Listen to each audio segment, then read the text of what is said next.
Hello, everyone.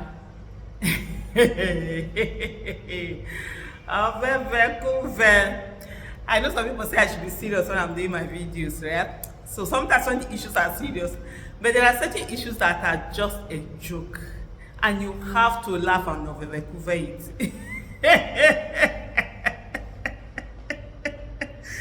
Oh my goodness! So,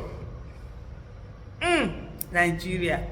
Honestly, sometimes I just pity Nigeria. I actually do pity Nigeria, but I don't pity Nigerians. Because some Nigerians are no, they like they like where they are, even though they say they don't like it, because they love to do pity parties and be able to explain to everybody that how they are suffering and how they are messiahs because they are able to endure all sorts of suffering and they are able to be creative amidst the suffering. So that's what I'm just going to say. This video is about Tinubu and the fact that Tinubu is such a joke that nobody takes seriously, not even his aides. So there's this video, I think, where they did is it the flag off or what's that thing they normally do when they do project and they go there and commissioning and everything of a particular road in Abuja. And Tinubu came up to speak and you could see literally behind him his aides or security. Those ones can't even be security because if those people are like people that guard presidents, even rigged ones, even the ones that rig their way into office, they definitely it can't even be because security is supposed to be watching. So I would assume that those are aides and whatever. And they were having a full-blown discussion behind him. You could see at one time even the person turning to even see what is going on, and then they just carried on, with their conversation and all of that. But why am I telling you this? Please watch for yourself. For incomplete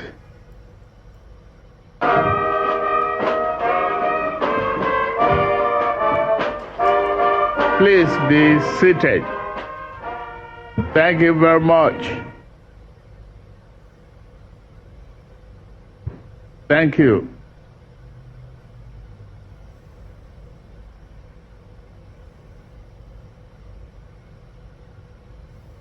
The Deputy Speaker.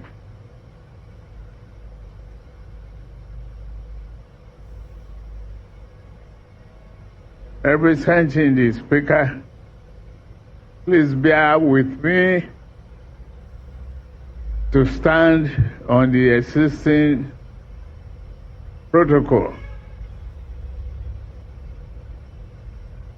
as clearly enumerated by Eugene Abu.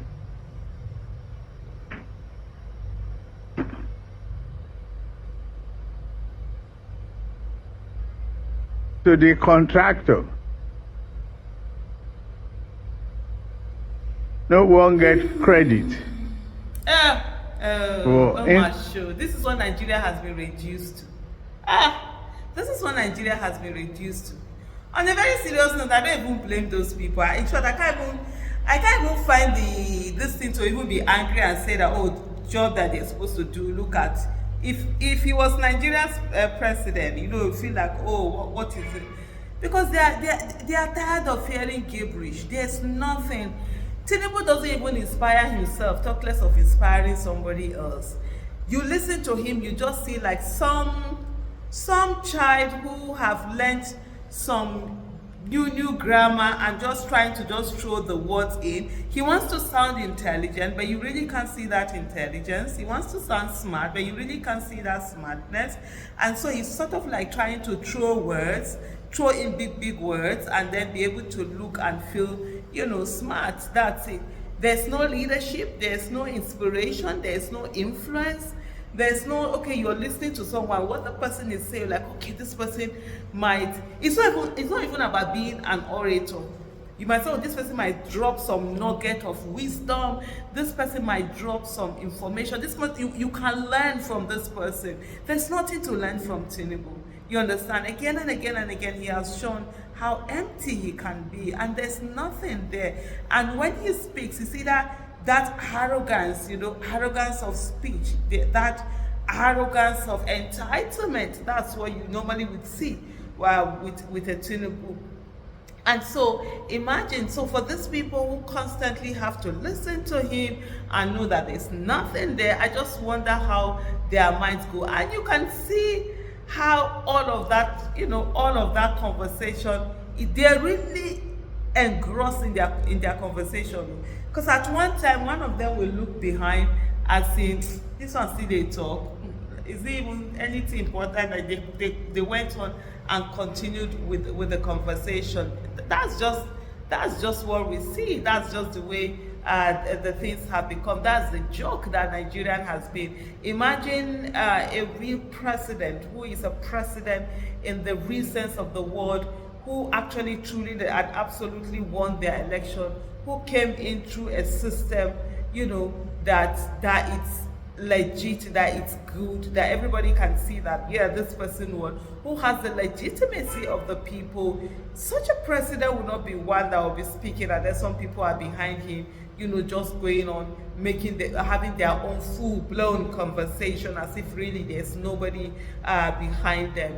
And it also speaks to the fact that when someone is just there without impacting lives, without contributing to anything other than be able to give out orders, that's just it. And when Nigerians are talking about respect and this, they always sort of like I think they interchange fear and respect, where people are like fearing someone, and then different from when people are respecting someone. You can absolutely see that even amongst his people, Tinubu does not command any outer of respect. Yes, he might command fear. People might be afraid of him because of what he can use, the power he has rigged his way to get to do, and the influences and the things that he can make happen because of the power that he had rigged. But in terms of respect for who he is, respect for his words, respect for the fact that you can learn from it, then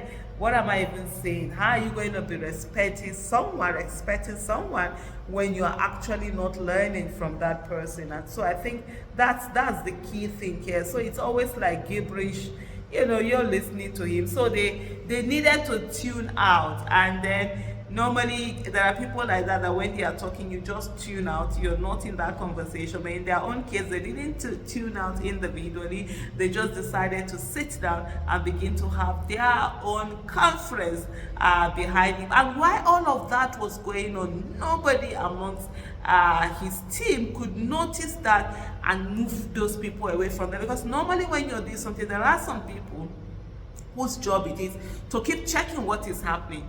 Is everything going on okay? Are there things that look somehow, or they are in a position that they are not supposed to be at? Those are the people. What you now do is that you keep going around and ensuring that those things are being fixed. And so just seeing all of this happening, I just shake head for Nigeria. I don't shake head for Nigeria. Nigerian people like it, they enjoy what they happen. They are better to see for that country called Nigeria. It's such a pity that with all the enormous blessings that God has given Nigeria, that the people in it are just, let me just reserve my words. Thank you for watching. Bye.